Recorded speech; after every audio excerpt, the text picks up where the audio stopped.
성부와 성자와 성령의 이름으로 아멘. 예수님과 어머니 하나 되신 성심을 통해 아버지 뜻 안에서 기도드립니다. 사랑을 하느님 아버지, 저희가 듣겠습니다. 말씀하여 주시옵소서. 또한 아버지께서 매일 가르쳐 주시는 이 아름다운 신적인 질서와 정신세계에 대해 저희들이 올바르게 학습하고 깨달아 예수님과 어머니의 정신과 가르침과 모범에 용해될 수 있는 은총으로 축복하여 주시옵소서.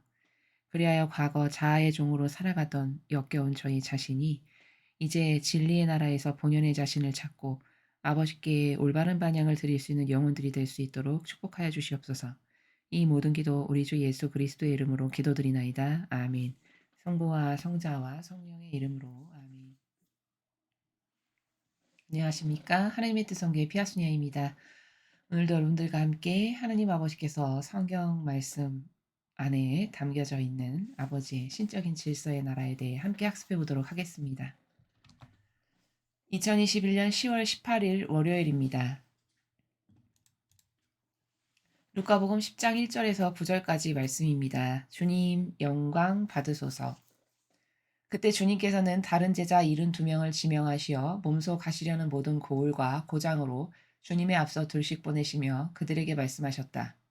수확할 것은 많은데 일꾼은 적다. 그러니 수확할 밭의 주인님께 일꾼들을 보내주십사고 청하여라. 가거라. 나는 이제 양들을 이리떼 가운데로 보내는 것처럼 너희를 보낸다. 돈주머니도 여행 보따리도 신발도 지니지 말고 길에서 아무에게도 인사하지 마라. 어떤 집에 들어가거든 먼저 이 집의 평화를 빕니다 하고 말하여라. 그 집의 평화를 받을 사람이 있으면 너희의 평화가 그 사람 위에 머무르고 그렇지 않으면 너희에게 되돌아올 것이다. 같은 집에 머무르면서 주는 것을 먹고 마셔라. 일꾼이 품삯을 받는 것은 당연하다. 이 집 저 집으로 옮겨 다니지 마라. 어떤 고을에 들어가든지 너희를 받아들이면 차려주는 음식을 먹어라. 그거 병자들을 고쳐주며 하느님의 나라가 여러분에게 가까이 왔습니다 하고 말하여라. 주님의 말씀입니다.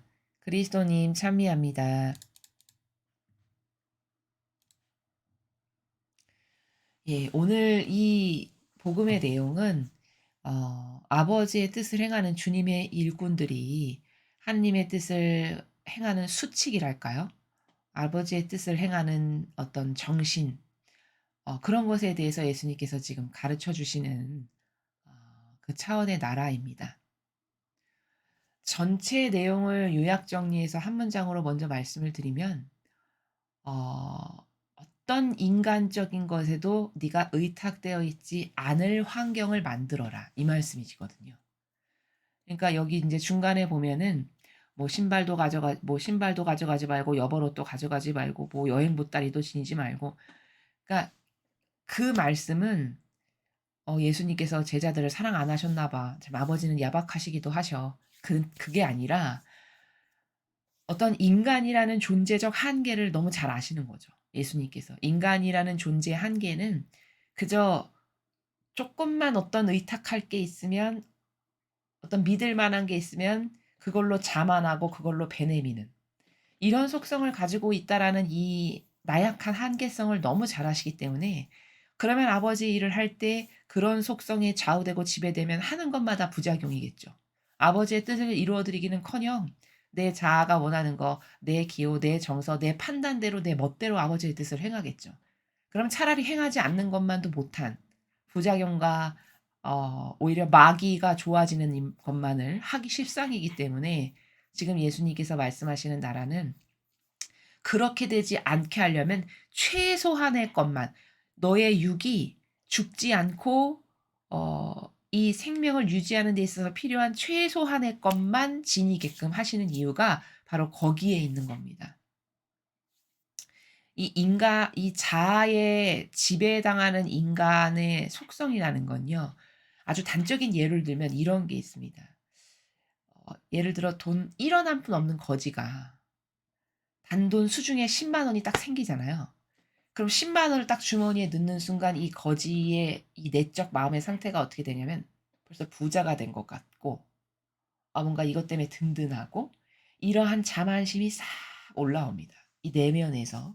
물론 다 그렇진 않겠습니다만 일반적으로 그렇다는 거죠. 그럼 그 단적 예를 하나를 통해서 우리는 그 인간이라고 하는 그 자아에 의탁하고 하느님께 의탁되어 있지 않는 자아의 종속적인 인간이라는 그 속성적 한계가 바로 제가 좀 전에 예를 들어 드린 것과 같이 그렇게 뭔가 의지할 게 있으면 그걸 통해서 자만이 싹 올라오고 교만이 싹 올라오는 이게 인간의 참 씁쓸한 자아에 지배받는 자신의 뜻에 지배받는 영혼의 한계성이 바로 여기에 있습니다. 그래서 예수님께서는 어 그런 걸로 인해서 아버지의 뜻이 가로막히거나 혹은 오히려 이러한 상태에선 마귀의 뜻을 행하기가 쉽죠. 이렇게 되면 안 되기 때문에 이 중반에 제자들에게 막 최소한의 것만 취하고 아무것도 가지지 말고 이런 말씀을 하시는 가장 큰 이유는 하느님께만 의탁되어 있는 영혼이 영혼이 되게 하시기 위해서라는 겁니다. 하나님의 일을 한다는 것은요. 그 사람이 잘나고 못나고 뭐 훌륭하고 똑똑하고 안 똑똑하고 그런 차원의 문제가 아닙니다. 아버지의 일을 하는 주님의 일꾼이라는 것은 기본적으로 갖춰야 될 소양이랄까? 근성이랄까? 정신이 어때야 되냐면 무조건 자나 깨나 하느님께 완전 아기처럼 의탁되어 있을 수 있는 존재. 그런 존재가 될 수 있다면 누구나 다 하느님의 일을 할 수 있는 겁니다. 그래서 나는 아버지가 말씀하시는 것만 해야지. 아버지께서 허락하시는 것, 아버지께서 원하시는 것, 난 그것만 할 거야. 이런 단순성의 의탁, 이런 단순성의 하나됨, 그리고 지극히 정직한 영혼. 이런 단순성과 정직성이 하느님께만 올인되어 있는 속성, 정신으로 무장이 돼 있다면 그런 사람이 바로 하느님의 일꾼으로서 자질이 있는 거고 아버지의 일을 잘 해드릴 수 있는 사람은 바로 이런 사람이다. 라는 것이죠. 그럼 여러분 생각해 보십시오. 예수님께서 친히 제자들을 파견하시는데 이렇게 하느님께만 의탁되고 인간적인 것에 의탁되지 못하게 하시려고 이러한 환경적 조건까지도 여건까지도 이렇게 마련하셨는데 오늘날의 이교도의 교회는 인간적으로 누릴 만한 게 얼마나 많은지 생각해 보십시오.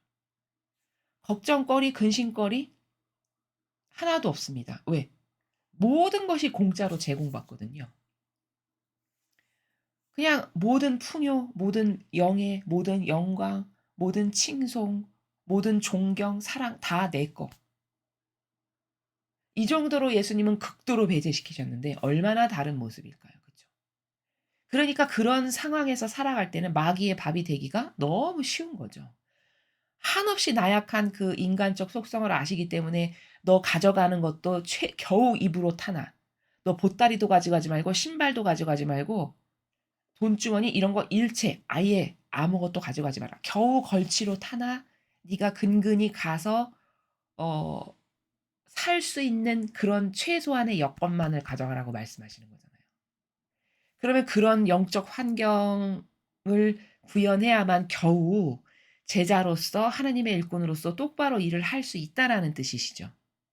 그러면 예수님이 손수 뽑으신 제자들도 이러할진데 오늘날의 교회는 예수님이 손수 뽑은 제자들도 아니시잖아요. 그쵸? 예수님께로 직접 가르침을 받은 것도 아니죠. 그럼 얼마나 더 경각심을 가져야 되고 얼마나 더 수신이랄까요? 얼마나 하느님께 의탁되어 있고 용해되기를 갈망하고 하나 되기만을 갈망해야 될까?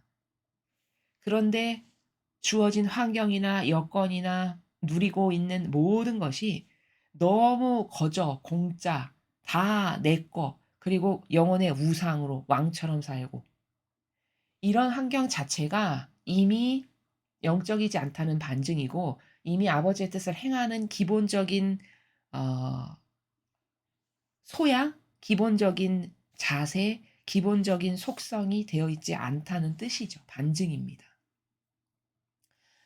자, 예수님께서 지금 파견하시면서 말씀하시는 내용을 보시면요. 첫 번째 줄에 다른 제자 72명을 지명하시어 우리가 알다시피 12명의 제자가 있었고 그 밑에 72 제자가 있었고 또 120 제자가 있었다라고 알려집니다.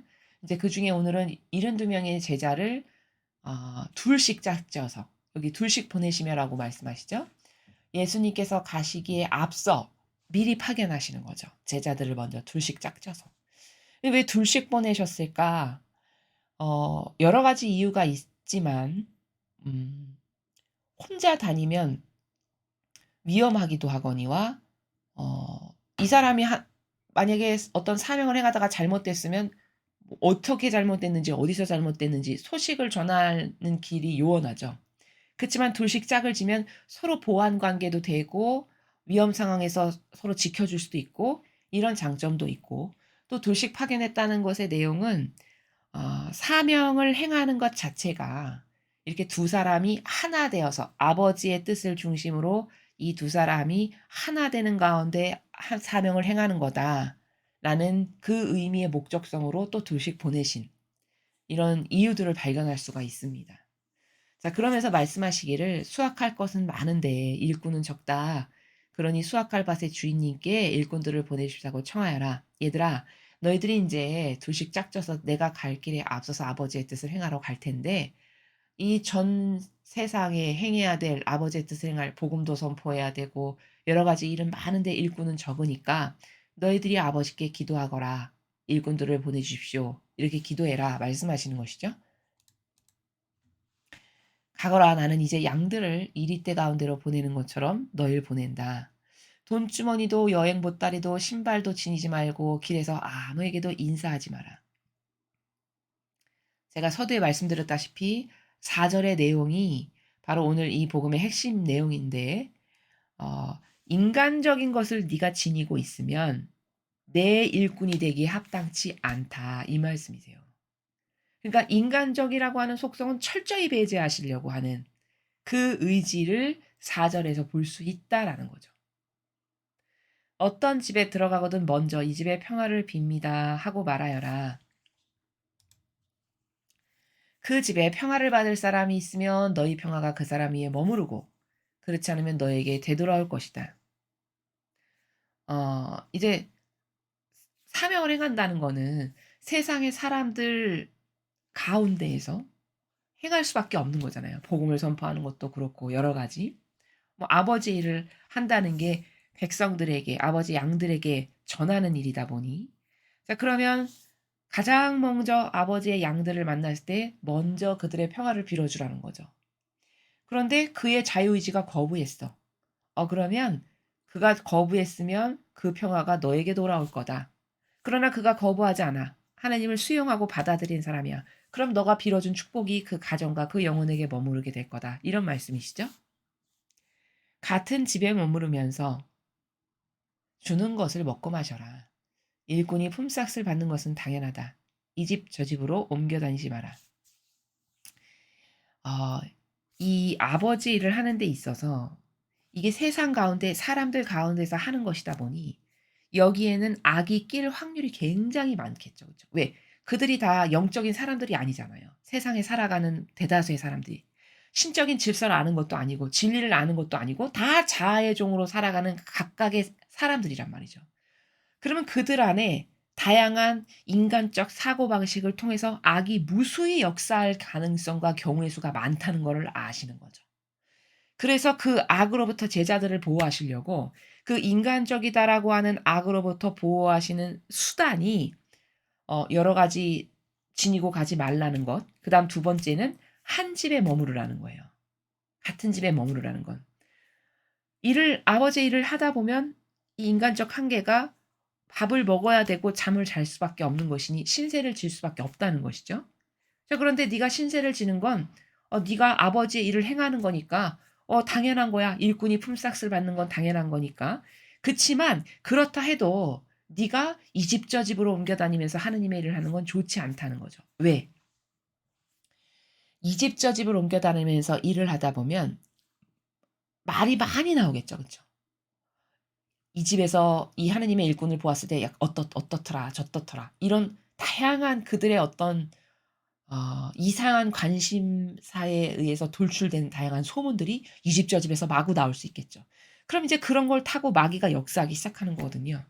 그러니까 그런 것을 다 방지하기 위해서 "네가 신세를 질 거거든 한 집에서만 져라."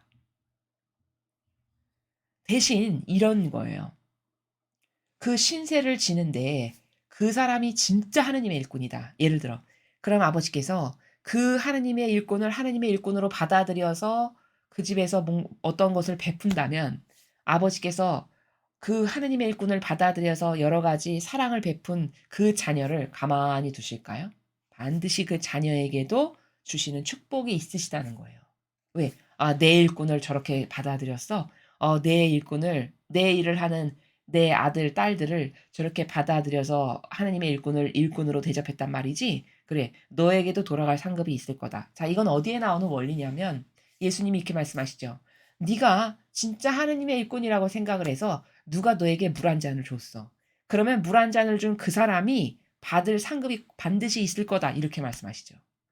너에게 내가 주는 은총 중에 그가 물 한 잔을 줌으로써 너에게 협력한 것에 해당하는 응당 그 은총과 축복을 내가 그에게 주마. 이게 아버지 법칙이세요.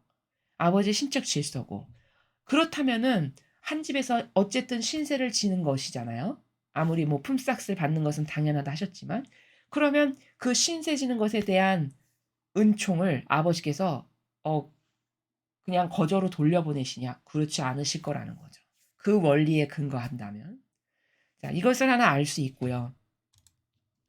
어떤 고을에 들어가든지 너희를 받아들이면 차려준 음식을 먹어라. 자, 그곳 병자들을 고쳐주며 하느님의 나라가 여러분에게 가까이 왔습니다 하고 말하여라. 어, 어떤 고을에 들어가든지 너희를 받아들이면 차려준 음식을 먹어라. 그리고 그곳 병자들을 고쳐주며. 자, 그러니까 8절과 9절을 통해서 보면은 하느님의 일꾼이라고 받아들여 줬어요. 그러면 하느님의 일꾼이라고 해서 협력하고 동조한 사람이죠. 하느님의 일꾼에게. 그러면 너에게 협력하고 동조한 이들의 필요를 네가 들어주어라 라는 말씀이세요. 병자들을 고쳐주며 이렇게 선포하라는 말씀 자체가. 왜? 너를 받아들였으나. 너를 받아들였으면은 예수님을 받아들인 거고 예수님을 받아들였으면 아버지를 받아들인 거다. 이렇게 말씀하시는 나라죠. 그러니까 곧 너를 하나님의 일꾼이라고 해서 받아들였어. 그럼 곧 나를 받아들인 거야. 즉 그들은 나에게 속한 자녀들이야. 너에게 협력하고 동조한다는 거는 하느님께 협력하고 동조하는 거야. 그러니까 그들의 필요를 들어줘라. 그러니까 병자도 고쳐주고 복음도 선포하고 이렇게 해라. 라고 말씀하시는 나라고 여기서 한 가지 구절의 후미에 보면은 하느님의 나라가 여러분에게 가까이 왔습니다. 하고 선포해라. 이렇게 말씀하셨습니다. 자 그러면 하느님의 나라가 여러분에게 가까이 왔습니다라고 선포하라고 지금 예수님 시대에 말씀을 하셨단 말이에요. 근데 하느님 나라 아직도 안 왔잖아요. 2000년이 넘었는데.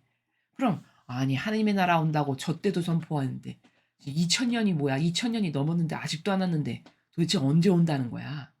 이렇게 생각하실 수 있겠죠. 궁금하실 수도 있고.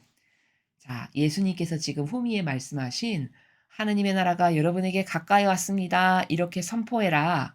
라고 말씀하신 저 나라는 어떤 거를 말씀하시냐면 어떤 차원이냐면 예수님이 오셨죠.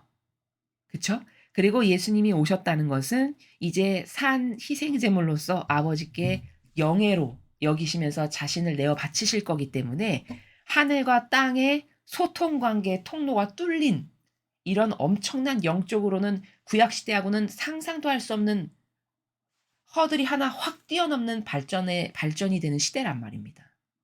그러니까 하느님의 나라가 가까이 왔다라고 말씀하시는 저거는 어떤 차원의 나라냐면 자, 이제는 너희가 죽게 돼. 죽었어. 그러면 너희들에게 하늘나라를 갈 수 있는 시대가 되었다. 라는 거예요. 그러니까 하느님의 나라가 가까이 온 게 맞죠. 그쵸, 여러분? 기회의 확률이, 그쵸? 넓어진 거죠. 아니, 구약시대는 똑같은 인간이 죽었지만 내 죄를 배상과 보속해주는 누군가가 없었기 때문에 하늘나라를 갈 수 있는 이 소통의 수단이 열리지도 않았고 배상과 보속이라는 개념도 없었고 구약 시대에는 그러니까 하늘나라를 갈 수 있는 어 그 보편적 질서의 개통이 된 건 아니란 말이죠. 근데 예수님께서 오심으로써 철저한 배상과 보속과 희생의 산지물로 내어놓으시고 바치심으로써 하늘과 땅의 길을 개통해서 뚫어놓으신 이런 위대한 사건이 예수님이 오신 순환 사건이에요. 그래서 이제 인류는 우리가 죽고 나잖아요. 근데 내가 이 세상에서 예수님 어머니의 정신세계에 용해되고 하나 되고 배상과 보석도 많이 하고 회개도 하고 뉘우치고 이렇게 잘 살았어. 그래서 모든 죄악을 용서를 받았어. 그럼 하늘나라 갈 수 있는 그 시대의 차원의 세계가 열렸단 말이죠. 그러니까 하늘님의 나라가 가까이 온 게 맞죠. 과거 시대에 비해서. 그 확률의 그 분포가 확률의 특징이 높아진 거니깐요. 확률이. 자, 그래서 하느님의 나라가 가까이 왔다라고 말씀하신 저 차원은 어떤 차원을 두고 말씀하신 건가라는 것에 대해서 지금 설명을 드렸습니다. 그래서 오늘 복음을 통해서는 아버지의 뜻을 수행하는 제자의 삶이라는 것은 따라야 될 어떤 질서, 신적 질서가 있는데 그것을 요약 정리해서 말씀드리면 인간적인 것을 배제해라. 인간적인 것을 네가 지니고 있으면 하나님의 일꾼을 이루 되기에 합당치 않다. 이게 예수님 말씀하신 명제예요. 오늘 이 복음을 통해서 우리가 배운. 그렇다면 인간적인 것을 이 정도로 철저히 배제해서 신발도 신지 말고 돈주머니 먹을 거 이런 거 다 가져가지 말라고 말씀하실 이 정도인데 그럼 오늘날의 이교도의 교회가 인간적인 것을 과연 얼마나 배제하고 살아가는가? 아버지의 뜻만을 행하기를 갈망해서 맺는 열매가 있나? 오히려 자신들이 만든 자신들의 뜻이 조작해서 만든 제도와 전통을 가르치고 전하고 이거 안 하면 신앙생활 똑바로 안 하는 사람으로 치부하죠. 그쵸? 또 이제는 그것을 뛰어넘어서 종교연합 같은 것을 수년간 수십 년간 아주 계획적으로 치밀하게 전략적으로 세워서 이제는 그 전체주의의 우두머리에 수장이 되고자 하는 야욕을 차근차근 실행하고 있는 이 정도까지 악한 시대의 교회가 됐다는 거예요. 변질된. 그러면 이런 예수님이 말씀하시는 여러 가지 제자들의 삶은 이래야 된다. 어제 복음도 제자들의 삶은 이래야 된다. 얘야, 나는 섬기러 온 거야. 왕노릇하러 온 게 아니거든. 그럼 너도 내가 간 길을 가겠다라고 자원했잖니. 그럼 너가 자원한 봉사의 길이라는 거는 이를 행하여라라고 말씀하신 성체 그 성사에서의 예수님께서 친히 말씀하신 제자들에게 빵을 떼어 주시며 포도주를 나눠 주시며 이는 내 살이고 내 피니 나는 이렇게 내 양들을 위해서 몸과 피를 다 내놓는 산 희생 제물로 내가 하느님께 바쳐지는 이 배상과 보석의 산 제물을 하기 왔으니 너희도 내 제자의 삶을 살려거든 이런 산 제물로 살아야 된다. 일을 행하라. 이렇게 말씀하신 거라는 거예요. 그럼 일을 행하는 사람이 높은 직함과 권한을 가진 교회의 지도자가 있냐 오늘날에 여러분 보시기엔 있습니까? 라고 제가 여쭤보는 거죠. 그렇지가 않아. 그럼 이건 성경과 다른 삶을 사는 거고 엄연히 예수님과 성모님의 모범하고는 아무 상관없는 삶을 사는 겁니다.